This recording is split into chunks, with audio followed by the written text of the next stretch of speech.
transparency, openness, support.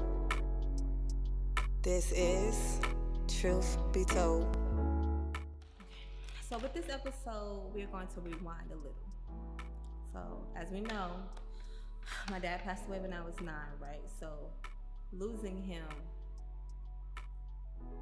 just left like a hole in my heart. It was emptiness. So I was looking, felt like I was looking for that feeling or that love to feel that place where it was empty.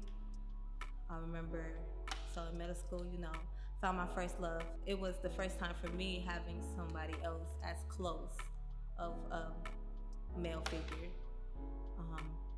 He was my best friend, became my best friend.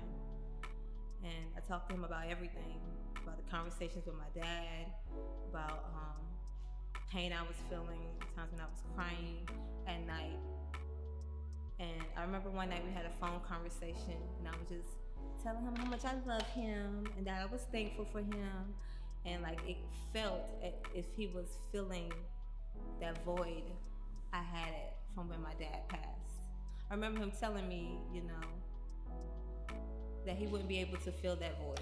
Like that was just gonna be there, like it was too much responsibility for anybody to be able to feel that. And that I knew that he loved me.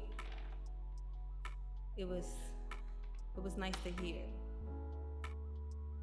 him say that, to hear him say he wasn't going to be able to do that for me or to fill that void or make me feel the happiness I once felt from when my father was alive. So again, you have to remember at this time I did not know my biological dad lived in New Orleans. Reflecting back,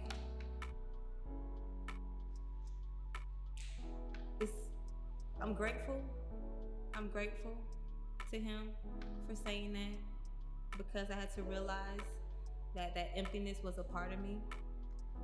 Nobody was going to be able to fill that void for me.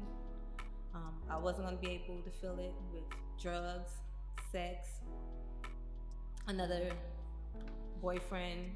It took me for a surprise. That's what it did. It surprised me, and it helped me accept that my father's place was going to always be empty,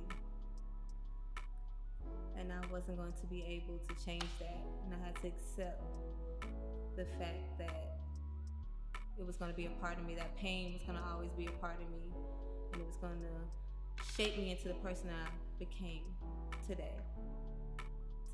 I've done some things that my mom would not be proud of, that I will not say because she might watch this.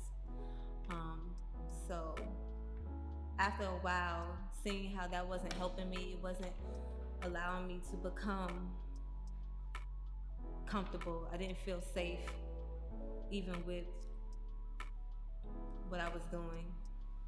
So I had to just accept the pain that I felt and the void that was there. I just had to accept it and allow it to be a part of me, allow it to make me feel not okay. I wasn't okay. During that time, in high school, kids are mean. My mom was a single mom, and so there were a lot of times once I was old enough, I was the adult in the house. I was taking care of what I could to help my mom out. But I felt overwhelmed a lot. I felt like I wasn't enough a lot. And so with speaking to my dad, praying to him, trying to fill that void, there were many times where I thought that it would just be easier not to be here anymore. Many times where I didn't want to feel his pain of him being gone.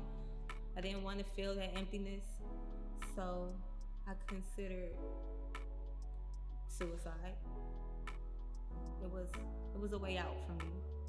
It was a way to feel whole because I wouldn't have to feel anything.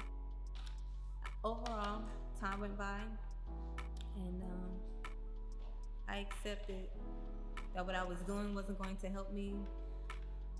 That pain was going to always be there, and I accepted that that void was just never going to be filled by anyone, by anything.